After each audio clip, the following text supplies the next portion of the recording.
Hey all, and welcome back to Sonic Adventure 2 Battle HD. We've dealt with the goody-goodies, so let's change tack here and have a look at the baddies, I guess. Whatever, it's not my best start, but hey, we get to play as the bad guys for a change. How often do you get to say that in the Sonic the Hedgehog franchise? Was this like the first time, Flame? Well, no, it's the first time in a main game, but in terms of the Sonic series as a whole, you've been able to play Eggman before in both the Drift games and Sonic R.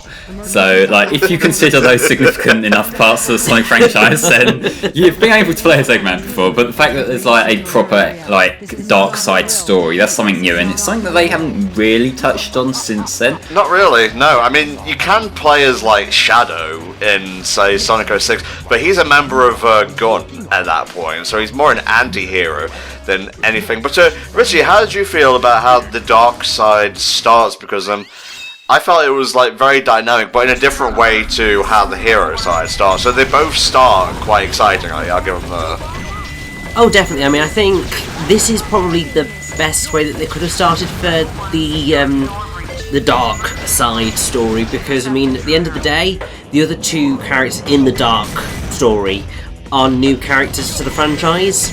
So it's just like, since this is technically the first time that Eggman has ever been playable in a mainline Sonic game, and from what I feel like, it's also the last time he's ever been playable in a mainline Sonic game. It's sort of like a big deal. So it just like start with him, get that, oh my god, I'm playing as Dr. Eggman out of the way, and then you can start messing around with the new villains, shall we say. For sure, and obviously he's basically the dark mirror to Tails. He has his Mech Walker.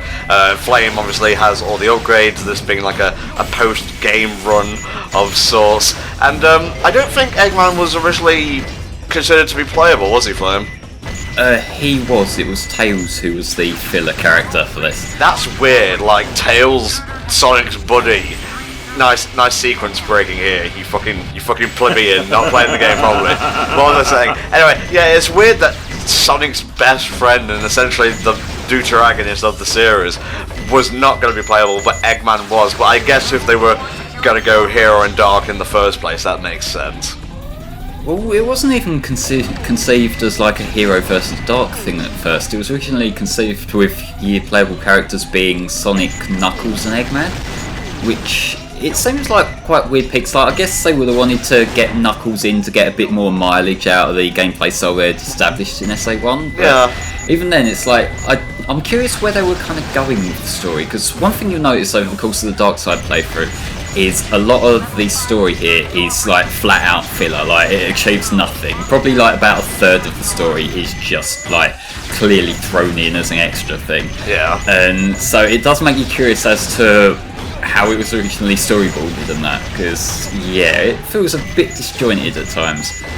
How do we feel about the first level of Dark Side Story? I've already forgotten its name. It's actually Iron Gate. Iron Gate. Thank you. There is the titular Iron Gate right there. We're going to blow it up with the Iron Gate Brandon missile. Wonderful. What I'll say about this level is I think it's quite cool in concept. Like, you've got the whole Akira-esque like inner base like set up to it, and that is kind of cool. It was much better in the Dreamcast one because they had much better lighting effects here. Like, they had some like quite dynamic, dangerous looking reds, which they completely stripped out in battle. I was going to say, it seems a lot brighter here. Is that just part and parcel of like the HDness of it all? It's not necessarily the HDness, because it was like this in the GameCube one as well. I think it's similar to how like SADX screwed up SA1's lighting. They did change a few things here. I remember I mentioned earlier in the playthrough that it's not quite as offensive as SADX was, but there are still some noticeable changes. I got you. Oh yeah, definitely. From what I recall of seeing screenshots and comparisons and stuff, yeah, the Dreamcast version is definitely a lot darker in terms of its lighting, and much more dynamic. So SA2 Battle just ends up looking that bit brighter, and there's a couple of cutscenes where you're just like, this just looks a little bit cheap now. Okay, so he has a Chaos Emerald right off the bat, and I guess that's all you need to activate the military's top secret project. Just one. It doesn't have any kind of failsafes at all. No, he had to put in the password Maria, which, I mean, like, it's... Maria. Yeah, like it's pushed like that just because of like how it's translated from Japanese and that. But like, you would think that's like, given it was the guy's granddaughter, that's really about as secure as having password or 123, really, isn't it? Alright, Flame, we can't ignore it any longer. How did your life change when Shadow first appeared on the scene? Basically, after I'd been growing up as a young child and my parents didn't understand me and no one knew me for who I was, it was great to finally find my persona in video game form. I like Shadow a lot. I think he's kind of handled cool in this game. He's a bit iffy later on in the series, but you know, I really like Shadow. He is quite inconsistent in later games, but it's nice that they had one of these just sitting around in here specifically, like just in case Shadow ever managed to escape. But I wonder if you're going to murk this one as fast as you did the Sonic counterpart. Well, I don't like Shadow doesn't learn the bounce attack like Sonic does, so you can't cheese it with that. So now I have to go to the stand on the box tactic, which is still not difficult. Yeah, I was wondering whether you're actually going to get rings or not, mate. Jesus. Well, I'm not gonna need rings. I would have left it in if I got hit. Come on now. Fair enough. How did you fare this box, Rich? Did you actually which story did you play first, Hero or Dark? I played Hero first, but as I said, it ended up being a little bit messy in terms of my order of finishing, because it was started Hero, got partway through Hero, ditched it, started Dark, got partway through Dark. Oh fuck, I'm all out of easy levels. Came back to Dark, got so far, ditched it, came back and did Hero, went back and did Dark, and yeah, it was just all a little bit of a hodgepodge. Yeah, well, these things happen. Bring me more Chaos Emeralds and I will grant your wish. Arise, Shenron! In the central control room on the Space Colony Ark. That fucking lip sync. I can't believe we didn't talk about that in the Hero story, actually. The lip sync in this game is all over the fucking place. It's one of them deals where they didn't actually adjust the lip syncing to the English dub. So you've got the characters mouthing away like they're talking in Japanese, like talking to the Japanese lines, or you've got these completely distinct English lines coming out of their mouth at different times. It's really fucking distracting once you notice it. One thing I've noticed is going through this game again is that this cutscene hasn't really changed all that much dialogue-wise, which is a thing I really enjoyed in like the multiple playthroughs of SA1. Like you'd get the story from the character's perspective, but I guess because it's team-based here and not individual character-based, it can't really afford to like diverge too much. I would say so, yeah. I mean, it's one of those things where it's a cool little quirk in SADX, but actually you've got to think that ultimately there is a consistent narrative that is getting told here, and therefore it makes more sense for the cutscenes to be identical. It's just that it perhaps doesn't... It can come across as a little bit lazy because they're just like, oh, you're just reusing the same cutscenes. I think maybe the better way that they could have done it would have been keeping all the dialogue the same, but perhaps changing the camera angles and putting the focus more on Rouge rather than having both of them, and just sort of doing things like that. I think the internet's put too much focus on Rouge, Richard. I mean, this is true. And yeah, Rouge's level themes are all quite quirky as well, aren't they? They're all jazz-based, yeah, that's sensual jazz, smooth jazz. Yeah, I would say that out of all the different kinds of music styles there are in this game, this is probably my least favourite one. Like, the songs are alright, but they're not the sort of thing that I would go to listen to outside the context of the game. And I suppose that is ultimately my taste in music, but you know. Yeah, I suppose like her theme, Flying the Freedom, is listenable to outside of the game, but yeah, I can't see myself, you know, listening to, say, this over like Ghost Pumpkin Soup and so on. Yeah, you know, the sick jam of our time, Ghost Pumpkin Soup. I mean, let's be serious, this is definitely better than Ghost Pumpkin Soup, but really all we'd be listening to would be the Sonic level songs, because they're infinitely the best in the soundtrack. I don't know, Shadows are pretty good. You may notice I'm a little bit less cynical and hyperactive than I was in the Hero Side story. It's not because I'm angsting and I'm all dark to fit the Dark Side story. It's because E3 just happened and I used up all my energy there. It's very true. I have to say, at the minute, like, I've been doing so well today, and all of a sudden I've gotten to doing commentary, and all of a sudden my throat's just like, coughing, dying. It's always the way. It's always the way. Return to hidden base. What, is that a zone, or is it just a base that's hidden? Well, I mean, we did go through hidden base zones tables, didn't we? So I guess that's what they're getting at. But Sand Ocean here, which actually shares its name with an F-Zero, of course, from the Super Nintendo version. Yes, but yeah. I will say this level on your first playthrough is a bit shit. And that's because a lot of it is loitering around, waiting for platforms to slowly move, and if you miss their cycle, you gotta sit and wait again. It's infinitely more fun when you're playing it like this. Oh my god, this is like a transcendence of quality. It really is, yeah. Like, there's a lot of cool shortcuts here, and it wouldn't actually surprise me if, given how things have been shifted around, if this was intended to be a thing later on, because it feels like a sort of thing where there's like an easy route and a hard route, which is the hover. And so maybe stuff did get shifted, I'm not entirely sure about that, but it just feels like some of these shortcuts here are intended for you to have the hover even. I mean, to be fair, it's probably the one additional thing that the mechs get, that hover, that really feels like it perhaps should have been part of them to begin with. Maybe. Because while it can make some of the levels an absolute joke, it also does make them frequently a bit more bearable. So I feel that it might have been a better idea having it from the start and kind of designing around that. Maybe, but then they'd have to make the levels like bigger, wider, and longer, and that would just eat up more dev time. And why do that? But you can just have two stories that are essentially the same with the same gameplay styles. Yeah, well, that is one of the things of it was a requested thing after the E3 2000 trailer come out to have extra playable characters, so it's like, what do you really do in that situation, you know? Well, I mean, Sonic Team does that, and we get this. Sakurai does that, and we get every single character ever in Smash Bros. Ultimate. Yeah, that was quite high. Yeah, but that's the difference between a game that's already been released and another few years worth of dev time compared I know.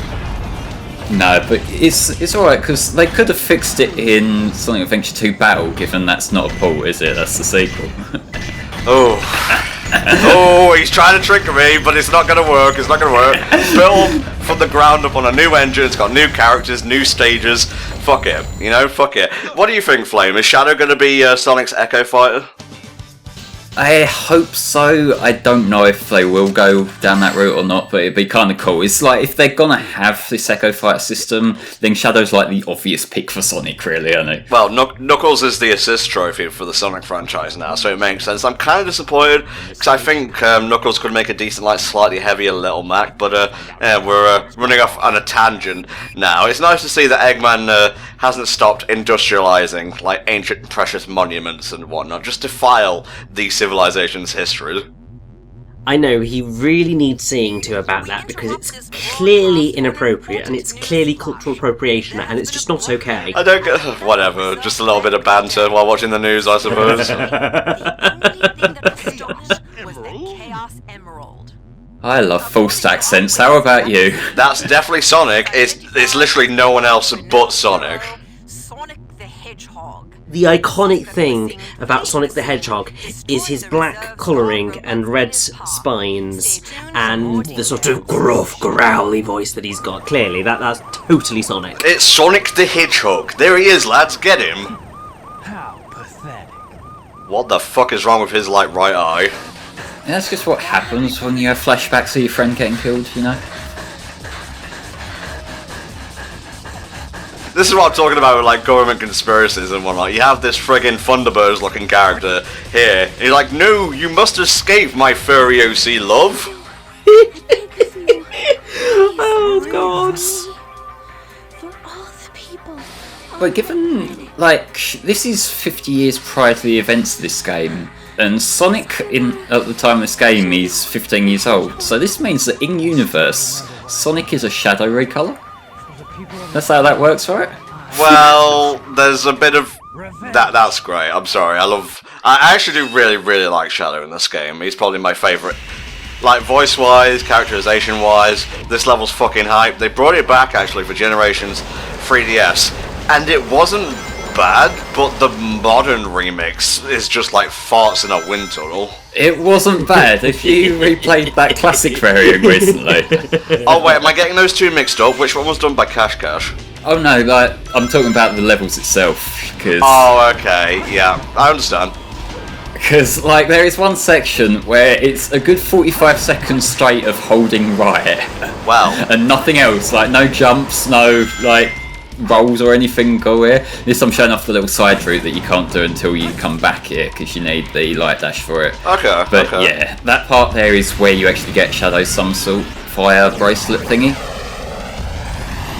So if you want it, you do have to go back to it, because it's not mandatory to beat the game like it is for Sonic, so yeah.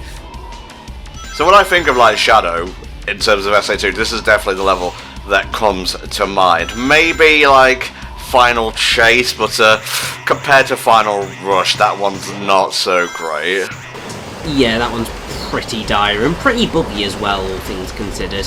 Oh, it is. We'll see more of that when we get to it toward the end, though. But this level, it's kind of the iconic Shadow level, really, and it, like, if you compare, like, it's just like the contrast between this and Sonic's first level. Like, Sonic's first level is still like a big departure from like the Green Hill kind of thing, but comparing that daylight skating down and, like, you know, Sonic with attitude to the dark sort of, you know, shit's blowing up, all this cool shit, Yeah. and Shadow just blends in perfectly. Like, it's a good way of distinguishing the two characters from each other, really.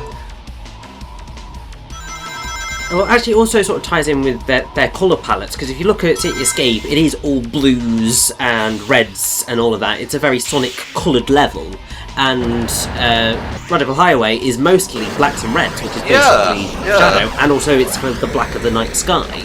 So yeah, they've coloured them just right to match up with the characters that are going through those levels, which is actually a really nice touch. Say what you will about Sonic Team's ability to program a game, but they know their shit when it comes to aesthetics and music.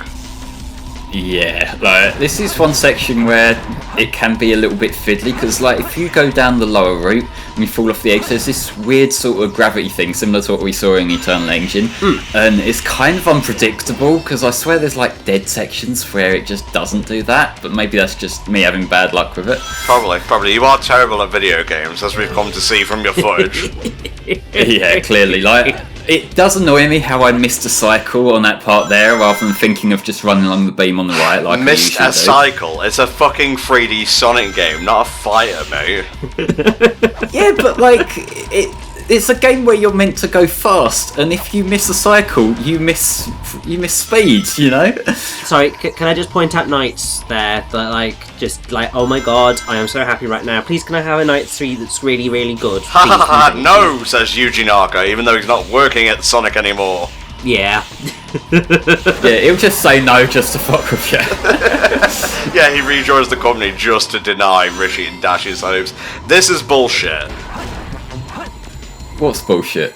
Getting hit right at the end, though, just hurts my feelings, okay? Alright, I'll give SA2 this. If we're talking about strict, technical, time attack gameplay, very nice A rank there, I gotta say, then SA2 trumps SA1 every time. Oh, definitely. There is a yes. feeling of, like, linking up, like, somersaults and, like, light speed dashes and just cutting corners as much as you can.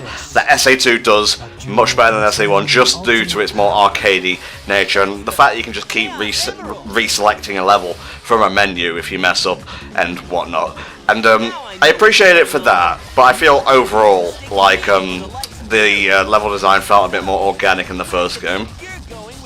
It's ultimately different in how you master it to get speed down, because in SA1 it was very much a spin dash kind of game. You would, like, boost yourself off, like, ramps and shit using the spin dash, and that was, like, the technical skill you had to master. Whereas here it's more about, like, spinning up, like, rolling under things and your homing attack jumping and things like that.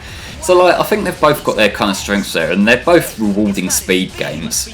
It's just kind of which you prefer ultimately when it comes to that. What must the people in the surrounding buildings be thinking when they're watching this scene? It's like, oh, Shadow disappeared at one point and reappeared in another, and then the fucking army comes in.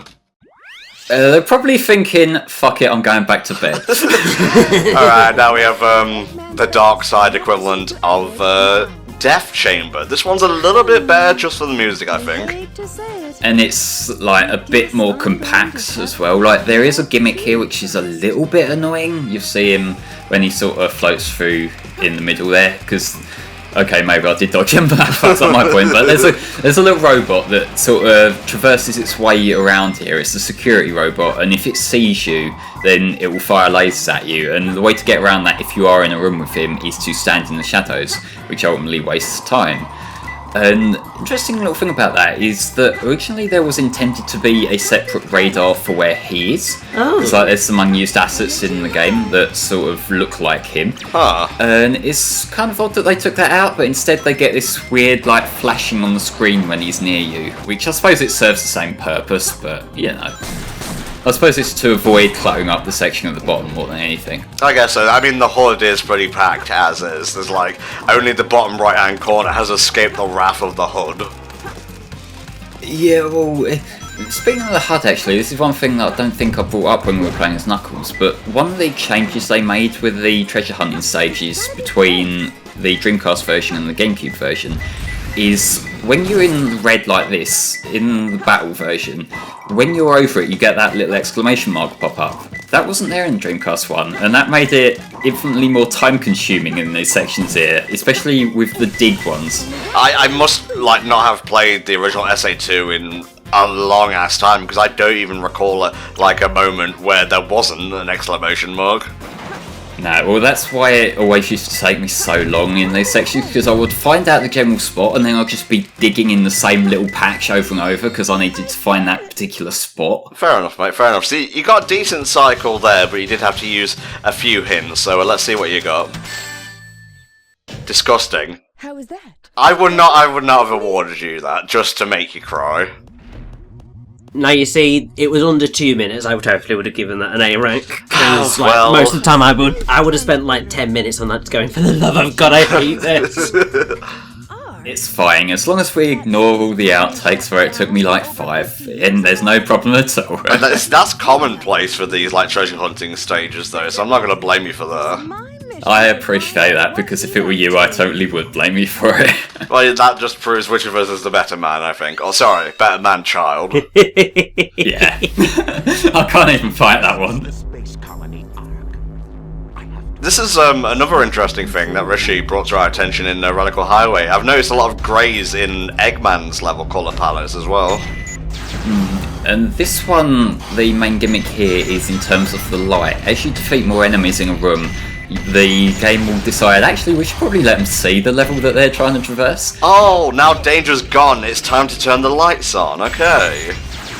Okay, but yeah, I don't think the lighting thing is quite as extreme here as it was in the Dreamcast one. Maybe that's the HD of it, like, shining through. Yeah. But I seem to recall it being a lot more offensive as a child, or maybe that was because I had an old CRT when I was growing up, and, you know, seeing anything on one of them fucking things is a pain in the arse, but...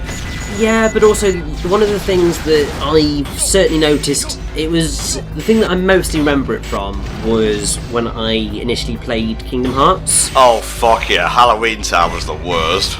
It wasn't Halloween Town, it was the Night of Fate bit. So basically when Sora goes to the island once it's been sort of the Heartless are all pouring out. Oh yeah. So because initially I played that on TV downstairs, I could not see a thing. Like, it was awful, and I was just really confused. I was like, why can't I see anything?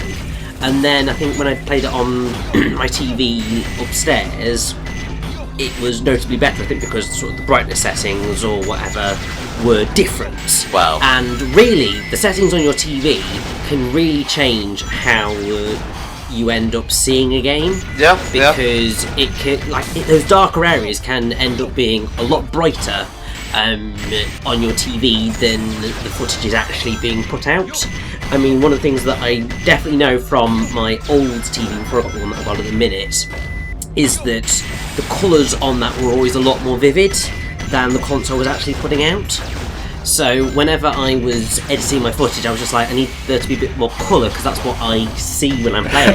What's that? Turn everything up. Maximum saturation, contrast. Who am I subtweeting here? Never went quite that far, but it is that sort of whole thing of TVs can really change what is being put out by a console, and it's either very impressive and very helpful, or like, for the love of God, please stop, you're changing everything to the wrong colour. Shout out to fucking Flamecore from 06, that inside section where you got to find the lights. That is like one of the worst experiences I've had with a game being too dark. Although, speaking of 06, I remember that being the first game I actually played when I first got my old off-brand HD TV. And bless. even though I didn't even have the fucking thing set up properly, I swear it was only like putting out 480p or some shit. But like, that was amazing to me, the fact that I was seeing this fairly crisp. And then I remembered I was fighting Silver with Shadow. Yep. How the fuck did he get there? Chaos Control gone horribly awry, but I think the first HD thing I ever saw, like the one that I set up myself, was actually Vanquish. That is a hype game. That was actually one of the first games I remember getting a lot of appreciation from my new PC on, because now there's that port out, the PC one, that you can play it with an unlocked frame rate, and playing that on my 144Hz monitor, that is the fucking sex. Like, oh, I'm not surprised. And also because in the PC port, didn't they sort of manage to remove that layer of Vaseline that was basically over the screen at all times? yeah, it's much sharper in the PC one, thankfully. Well, a B rank. I find it really hard to get high ranks on Tails and Eggman stages for some reason.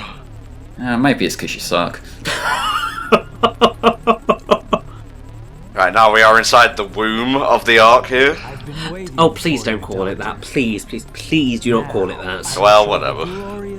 Yeah, well, it's better than the last playthrough we did, where it was referring to fucking Labyrinth Zone's background or whatever as fucking sperm cells or something. Oh, Tom, what do you like? So yeah, this is the thing that will turn the tide of this war. The Eclipse Cannon, as they'll mention shortly. But they need all 7 Chaos Emeralds. And apparently they were developing a lot of weapons of mass destruction here. I guess Shadow was merely one. For now. Kind of explains why, they tried to shut it down. It's just like, yeah, this kind of isn't safe, because you might destroy the whole planet. So, yeah, can you stop doing that, please? Like, we were fine with it until we realised you spent most of the safety budget on turning the front of the space station to your own face.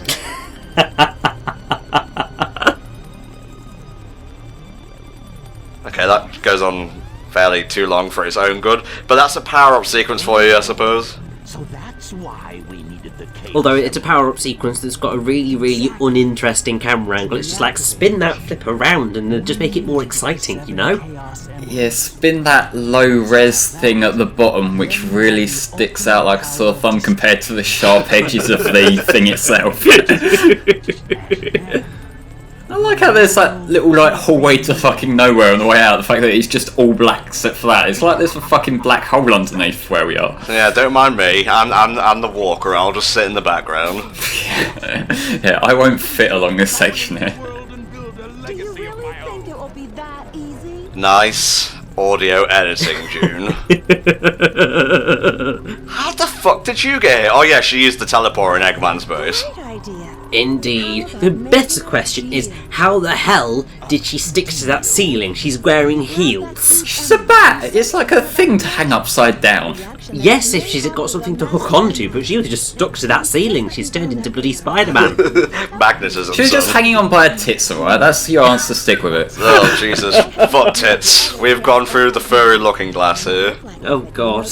There's an amazing scene with Rouge and Shadow here later in the game, and I'm not even going to spoil it. Even if you already know what's coming, yes, we'll take her deal. We'll get all the Chaos Emeralds, but now we're out of time, so we shall see you in part 5 of the SA2 Battle HD playthrough when the Dark Side story continues.